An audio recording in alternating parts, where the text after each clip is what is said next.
Welcome student, I am Ganesan. இன்னைக்கு double interval base பண்ண some பார்க்கலாம். ஓகே, இப்போ இந்த சம் பார்ப்போம். கிட்டத்தட்ட இதுவும் சிமிலர் டு ப்ரீவியஸ் ப்ராப்ளம் தான். அங்கே சைன் இருக்குது, இங்கே காசு இருக்கு, பட் டிஃபரெண்ட் லிமிட். சரிங்களா? சரி, இப்போ இந்த சம் பார்க்கலாம். என்ன கேட்டிருக்காங்கன்னா, எவல்யூவேட் integral 0 to pi by 2 and pi by 2 to pi cos of x plus y into dy dx. Okay, now inner integral with respect to y, அப்போ y ஓட லிமிட் தான் pi by 2 to pi. So இப்போ இது y ஓட limit, obviously outer integral with respect to x, இது x ஓட limit. சரிங்களா? Okay, இப்போ நம்ம இதை இன்டெகிரல் பண்ண ஆரம்பிச்சிடலாம். ஓகே, இப்போ ஃபர்ஸ்ட் நான் integration with respect to y எப்பவுமே சொல்லியிருக்கேன், இன்னர் இன்டெகிரல் தான் first integral. So I am going to integrate with respect to y. So integral 0 to pi by 2 integration of cos y integral sin y, so sin x plus y and y oda limit puttingna pi by 2 to pi, remaining integral with respect to x. Okay, so integration with respect to y முடிஞ்சிருச்சு. இப்போ y கான limit நான் இங்க substitute பண்ண போறேன். ரொம்ப கேர்ஃபுல்லா கவனிங்க. ஸோ எங்கெல்லாம் அப்பர் லிமிட் எங்க y இருக்கோ அங்க பையை கொண்டு வந்து போடுங்க.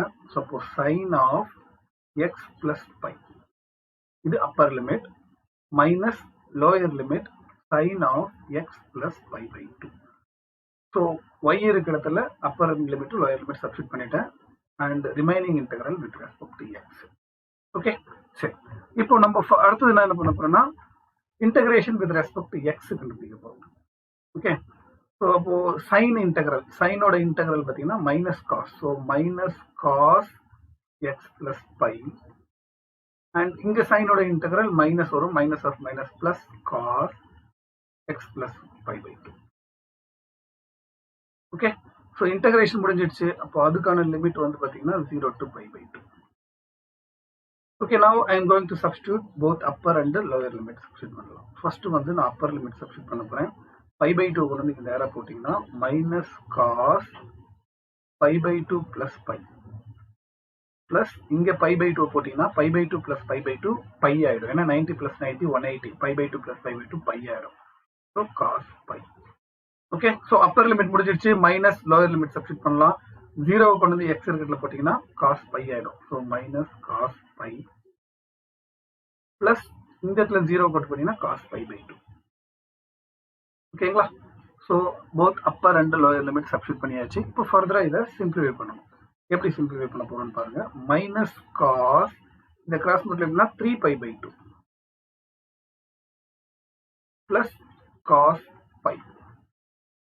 இந்த மைனஸ் உள்ள கொண்டு போனீங்கன்னா minus of minus plus cos pi. இதுக்கப்புறம் இந்த மைனஸ் உள்ள கொண்டு போனீங்கன்னா minus cos pi by 2. Okay, so இப்போ இதோட வேல்யூ 1 by 1 எழுதி காமிக்கிறேன். அதை வச்சு இதில் சப்ஸ்டிட் பண்ணிடலாம். இப்போ இதில் பார்த்தீங்கன்னா காஸ் 3 pi by 2, அதாவது cos 3 pi by 2 என்னன்னா cos 270. cos 270 ஓட வேல்யூ 0. இது வரை தெரியலன்னா கண்டுபிடிச்சலாம், ஒன்றும் பிரச்சனை இல்லை. cos 270 180 பிளஸ் 90 போட்டீங்கன்னா மைனஸ் காஸ் தீட்டான்னு வரும். மைனஸ் காஸ் 90, காஸ் 90 0னால அப்படி ஆயிடும். சரிங்களா? ஸோ காஸ் 3 pi by 2 ஓட வேல்யூ, காஸ் பையோட value minus 1 and cos pi by 2 ஓட வேல்யூ 0. ஸோ இந்த 3 வேல்யூ தெரிஞ்சிருக்கணும். அப்போதான் இதில் நம்ம சப்ஸ்டிட் பண்ணி சம ப்ரொசீட் பண்ண முடியும். சரிங்களா? ஸோ இதோட வேல்யூ நான் 0ன்னு சொல்லிட்டேன். அப்புறம் காஸ் பையோட வேல்யூ மைனஸ் 1, இதுவும் காஸ் பை, அதோட value minus 1 minus cos pi by 2 ஓட வேல்யூ 0. ஸோ டோட்டல் இந்த சம்மோட ஆன்சர் பார்த்தீங்கன்னா மைனஸ் 2. இதுதான் இந்த சம்மோட ஆன்சர். அவ்வளோதான்.